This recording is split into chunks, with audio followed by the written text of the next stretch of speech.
नमस्कार।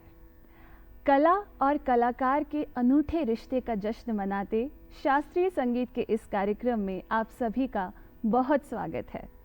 साथियों, आज हम बात करेंगे बांसुरी वादन पर और इस बातचीत के लिए हमारे साथ जुड़े हैं प्रख्यात बांसुरी वादक और आकाशवाणी के टॉप ग्रेड आर्टिस्ट पंडित संतोष संत जी। पंडित जी, आपका इस कार्यक्रम में बहुत स्वागत है। नमस्ते नमस्ते।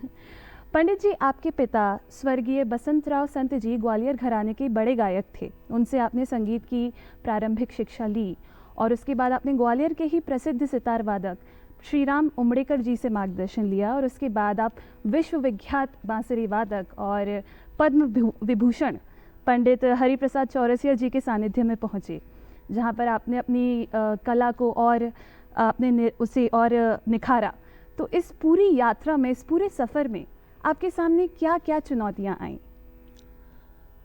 देखिए, अब चुनौतियां तो संगीत तो हालांकि पिताजी से मिल चुका था, शास्त्रीय संगीत। पिताजी बहुत जल्दी चले गए, बस ये है कि मैं 13-14 साल का था, पिताजी चले गए।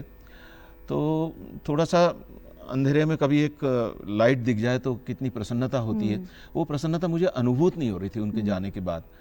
बट आपने ये जो कहा कि भाई गुरु की खोज तो करनी पड़ेगी, खोज हमको स्वयं को करनी है, कोई दूसरा नहीं कर सकता आपके लिए।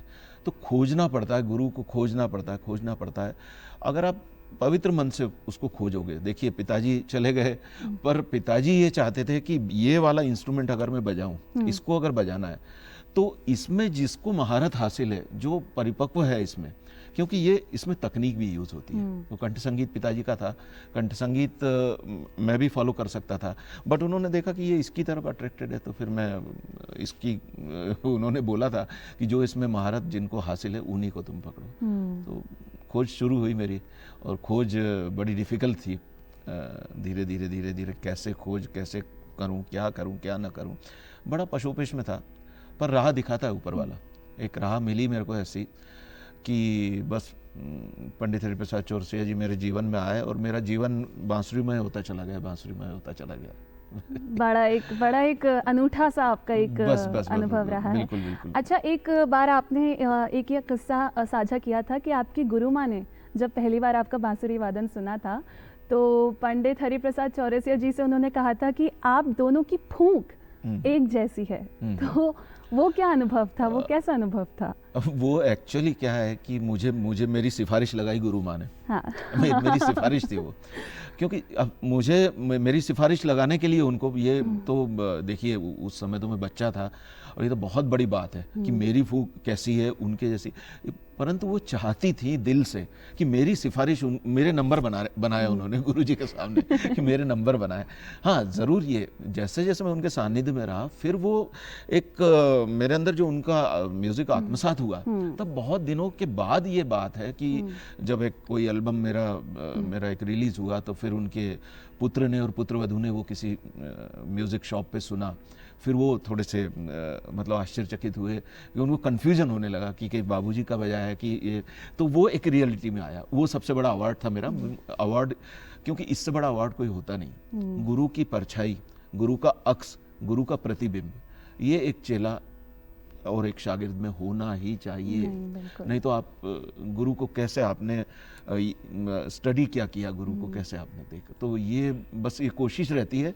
बट आप जो कह रहे हो कि गुरु माँ ने ये बोल, उन्होंने मेरे नंबर बनाए कि गुरु जी एक्सेप्ट कर लें मुझे, बस एक्सेप्ट कर लें, वो शिष्य के रूप में एक्सेप्ट कर लें बस, और यही मैं चाहता था। नहीं, और आपकी सच में ये जो साधना है कि आपने ये जो कहा कि फ़र्क नहीं पहचान पा रहे थे लोग कि आपका है कि हरिप्रसाद चौरसिया जी का है, वो एक बड़ी एक बात है। वो बहुत बड़ी बात है, बहुत बड़ी बात है, साधना है वो। क्योंकि अगर इस बात का गुमान, क्योंकि ये बात बिल्कुल मैं झटक देना चाहता हूँ, ये सब ऑडियंस कहती है हमसे कि हम आंखें बंद करते हैं, ये मैं गुरुजी को जाके मैं ट्रांसफर कर देता हूँ जिससे मैं खाली हो जाऊँ।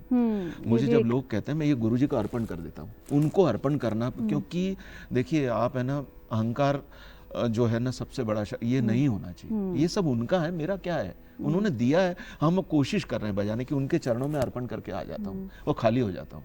तो आप ये जो एक विद्यार्थी के तौर पर जिस तरीके से आप सक्रिय हैं, वैसे ही एक गुरु के तौर पर भी आप सक्रिय हैं। आपके शिष्य हमारे साथ यहाँ पर जुड़े हैं और आपने 2021 में मध्य प्रदेश के ही इंदौर शहर में स्वर वेणु गुरुकुल की स्थापना की थी। तो उस पायदान तक आप किस तरीके से आए, किस तरीके से पहुँचे स्वर वेणु की तरफ? देखिए क्या है कि एक तो गुरुजी के सानिध्य में इतना रहा हूँ मैंने उनको एक इतना सूक्ष्म तरीके से, कोई भी मतलब गुरु आपने बना लिया तो गुरु आपको विद्या तो देता ही है, परंतु गुरु आपको जीवन क्या है, जीवन कैसा बिताना है, आपकी श्रोताओं से कैसे रिलेशन होने चाहिए, म्यूज़िक वर्ल्ड से आप कैसे पेश आ रहे हो, आप कितने डाउन टू अर्थ हो, कैसा आपका, ये सब स्टडी करने की चीज़ें हैं।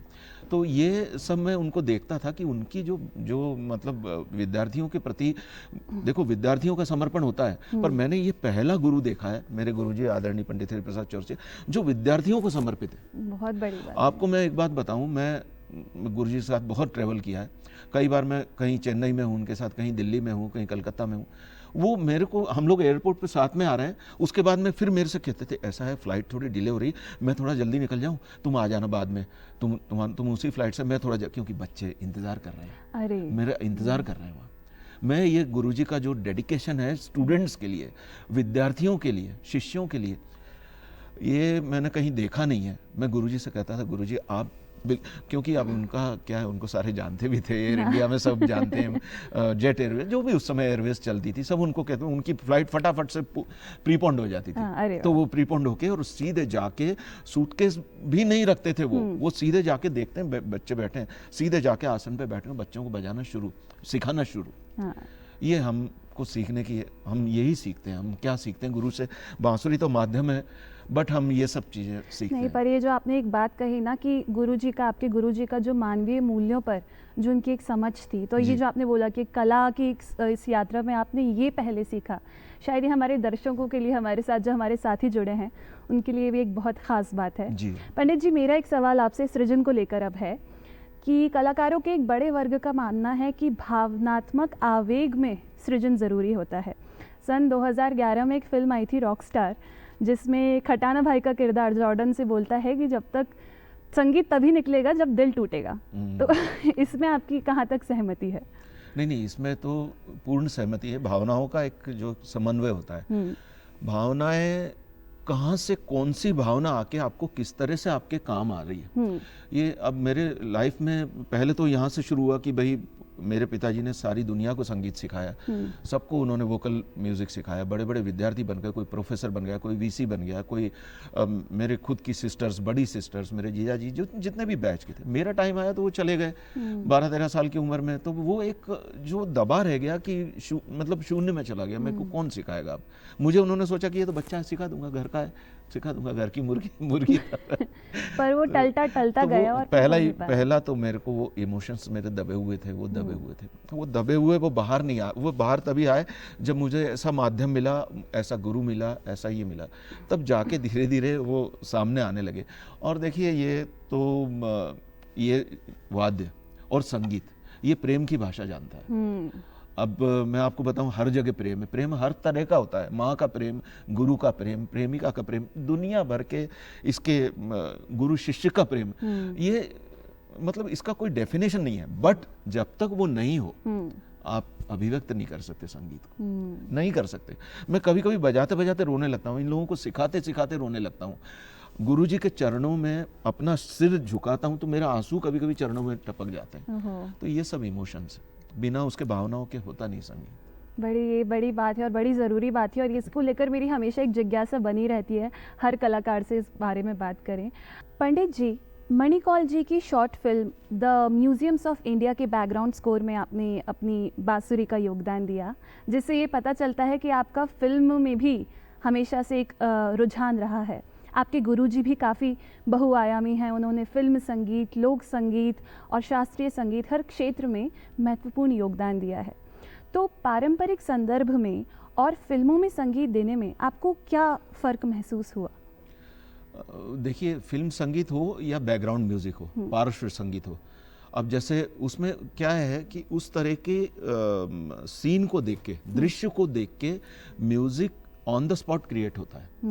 कभी भी आप पार्श्व संगीत की बात कर रहा हूँ, बैकग्राउंड म्यूजिक की, क्योंकि वो मणिकौल जी की जो फिल्म थी म्यूजियम्स ऑफ इंडिया, उसका बैकग्राउंड म्यूजिक का बहुत बड़ा इंपॉर्टेंस था, क्योंकि उसमें पूरा बैकग्राउंड, तो उसमें क्या आपको दृश्य दिखाया जाता है। अब वो जैसे ताजमहल है, ग्वालियर का किला है, जो हिस्टोरिकल मॉन्यूमेंट्स है, भाई पीछे चंद्रमा है, उधर कुछ रात को कुछ बगुले पक्षी उड़ते हुए जा रहे हैं, कुछ मंद बयार बह रही है और धवल चांदनी पड़ी हुई, ये सब क्रिएट करके वो बोले कि भाई क्या इसका मैं शूट तो कर लिया पर वो इफेक्ट नहीं आ रहा, तो इफेक्ट कुछ बजाओ। तो मैंने दो चार ऐसे मैंने कुछ पीसेस बजा दिए अपने मन से, उसमें से एक पीस पे वो उछल पड़े, exactly I this want, exactly I want this, तो वो इस तरह से अचानक वो क्रिएटिविटी हो जाती है। तो फिल्में जो है ना, क्रिएटिविटी का सबसे बड़ा तरीका है, और फिल्मों में जो भावना है, जो श्रृंगार, जो लास्ट, ये सब होता है। ये आपके जो ठुमरी हम बजाते हैं, दादरा, चैती, कजरी, ये सब जो लावण्य श्रृंगार रस के जो चीज़ें हैं,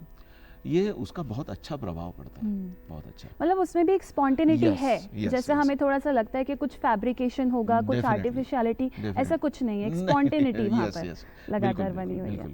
पंडित जी, दूरदर्शन के ही एक इंटरव्यू में आपने एक बार कहा था कि आजकल शास्त्रीय संगीत के कॉन्सर्ट्स में युवाओं की भरमार होती है, ख़ास तौर पर मुंबई जैसे शहरों में, क्योंकि उनका जीवन बड़ा तनाव भरा होता है, तो इस तरह की सभाएं, इस तरह का संगीत उनके लिए सुकून का एक बहुत बड़ा स्रोत होता है।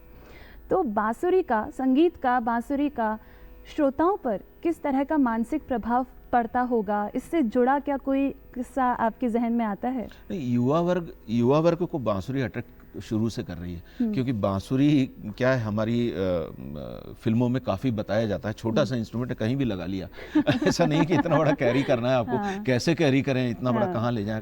उन्होंने उसको लेके अपन नाच गाना नृत्य संगीत कुछ भी कर सकते हैं हम उसको लेके, तो वो उनको अट्रैक्ट करती है। दूसरा फिर भगवान कृष्ण, वो सबसे बड़े हीरो हैं, तो उनको जब देखते हैं, उनकी जो जीवनी लोग पढ़ते हैं, बच्चे युवा पढ़ते हैं, फिर फिल्मों में देखते हैं, तो वो एक अट्रैक्शन हो जाता है युवाओं को। तो युवाओं के लिए पसंदीदा वाद्य तो बांसुरी है, परंतु उनका जो संगीत के प्रति जो रुझान है, वो ग्लैमराइज इसलिए अभी हुआ है कि उनको उस फॉर्म में अभी तक परोसा नहीं गया था। उनकी थाली में वो डिश उसी रूप में आनी चाहिए। अब उनको आप रोज परोसिए, देखिए वो एक दिन नहीं सुनेंगे, 2 दिन नहीं सुनेंगे, 3 दिन, पर आप उनको महीना भर आप शास्त्रीय संगीत सुनाइए, तो देखिए आप महीना भर सुनाएंगे, वो 2 महीने सुनेंगे। तो मैं देखता हूँ वो आते हैं और वो आने के बाद बहुत खुश होके जाते हैं, बहुत खुश होके जाते हैं काफ़ी जगह पे। तो युवा इसके लिए बहुत समर्पित हैं और उनको शास्त्रीय संगीत अट्रैक्ट करता है, उनकी स्टडीज़ के साथ साथ उनको ये भटकने नहीं देता है, ये उनको बिल्कुल राइट ट्रैक पे रखता है। जो उनका खाली समय होता है वो रिजनरेट हो जाते हैं, वो दोबारा एक नई उनमें एक एनर्जी नया उत्साह आ जाता है जीवन के और प्रति, उनको एक रिलैक्स मिलता है। हाँ। तो कहीं ना कहीं जीवन का भी जो एक बहुत ज़रूरी अंग ऐसे हम बोल सकते हैं संगीत को। कुछ देर पहले आपने पंडित हरिप्रसाद चौरसिया जी के कुछ किस्से हमसे शेयर किए थे, हमसे साझा किए थे, और उससे एक और सवाल मेरे मन में आया कि किसी भी कलाकार का किसी भी क्षेत्र में हो, किसी भी माध्यम से वो जुड़ा हो, उसका मानवीय मूल्यों के प्रति अति संवेदनशील होना बहुत ज़रूरी है। तो इस बारे में आपका क्या ख्याल है? नहीं, मानवीय मूल्य देखिए, एक दूसरे के प्रति भाई मनुष्य जन्म मिला है, एक तो मनुष्य जन्म मिला है, और मनुष्य जन्म मिलने के बाद संगीत हमसे जुड़ गया है, हाथ में वाद्य है, और वो भी पुरातन वाद्य है, कृष्ण भगवान का वाद्य है। तो ये सब वैल्यूज़ उसके साथ जुड़ी रहती हैं, तभी आपको वैल्यूज़ उसकी करनी पड़ेंगी, वो वैल्यूज़ आपके काम आती हैं, और वही वैल्यूज़ जो है ना समाज में जाती हैं।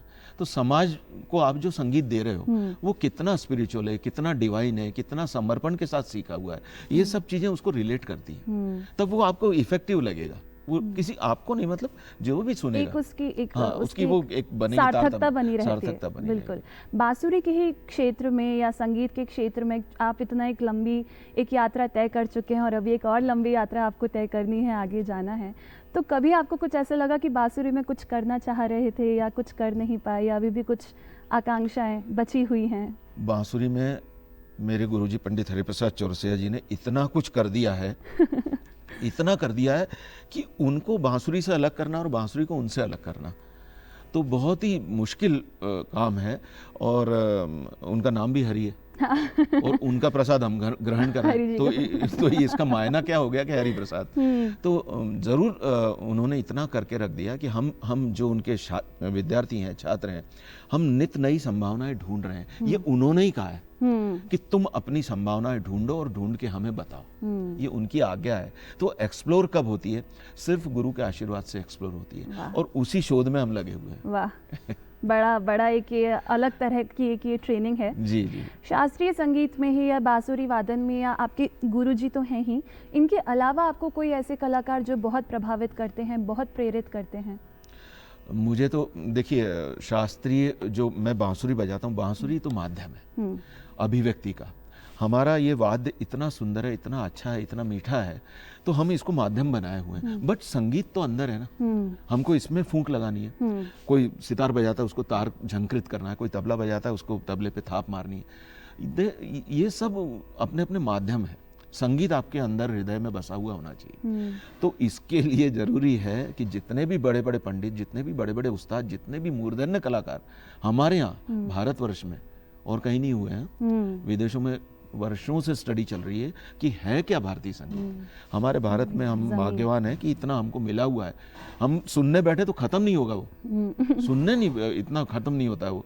तो वो सब सुनना है, वो सब ये हमारे गुरुजी की आज्ञा है हमें कि भाई आप सबका सुनो, सबका ये करो, अलग अलग फूल तोड़ो और सबका एक गुलदस्ता बना के लोगों को पेश करो। बहुत खूब। युवा पीढ़ी जो हमारे साथ जुड़ी है बांसुरी वादन में, उनसे आपकी क्या अपेक्षाएं हैं, और उनके लिए आपका अगर कुछ संदेश हो? उनको देखिए, एक तो क्या है, मैं बताऊं कि पहले तो गुरु को खोजो। गुरु कौन सा अपने को सही ढंग से सिखा पाएगा, मार्गदर्शन दे पाएगा, पहले उसको एक बार उसको खोज लिया तो आप उसको समर्पित हो जाओ। समर्पण, देखिए समर्पण से बड़ी आप भगवान को समर्पित होते हैं, आप गुरु को समर्पित होते हैं, आप माता पिता को समर्पित होते हैं। सब कुछ समर्पण से संभव है। तो आपका समर्पण कितना है, इसके बारे में आप बहुत बहुत ज़्यादा निश्चित हो जाइए कि हम गुरु के प्रति इतना समर्पण रखेंगे। वो गुरु कोई कपड़े नहीं है ना, इसको हम बदल दिया रोज कपड़ों की तरह गुरु नहीं बदले जाते। गुरु तो एक ही होता है। गुरु गोविंद दो घड़े काके लागू पाए, बलिहारी गुरु आपकी गोविंद बताए। ये ईश्वर कह रहा है कि उसके पैर पड़ो, वो प्रथम। तो वो समर्पण से होगा। आप युवा पीढ़ी को मैं ये बोलता हूँ, जिसको भी गुरु बनाओ उसके प्रति अपना श्रद्धा, समर्पण, अपनी भावना है उस तरह की रखो, और बस उसको ईश्वर मानो आप। बहुत शुक्रिया पंडित जी, आपने इतनी अच्छी आज हमारे साथ बातचीत की। हम उम्मीद करते हैं कि हमारे साथ जो साथी जुड़े हैं उन्हें इन बातों में आनंद आया होगा, और कुछ आपको प्रेरणा मिली होगी अपने क्षेत्र में कुछ नया करने के लिए।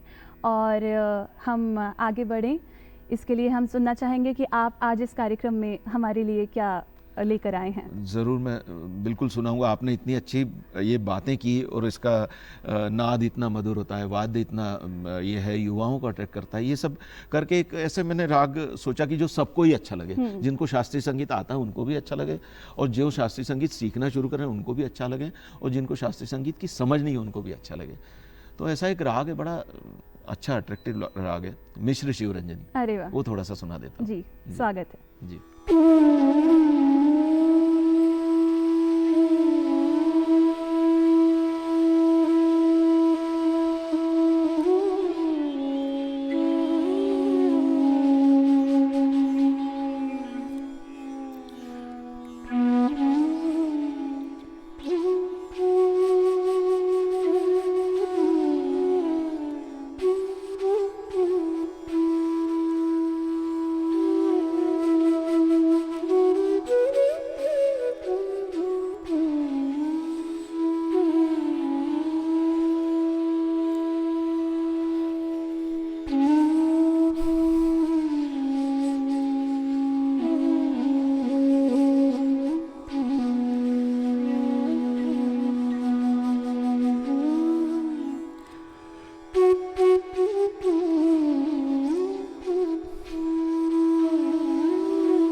साथियों, हम उम्मीद करते हैं कि आपको आज के इस कार्यक्रम में बेहद आनंद आया होगा। एक बार फिर से जल्द ही मिलने की उम्मीद के साथ दीजिए मुझे इजाज़त। नमस्कार।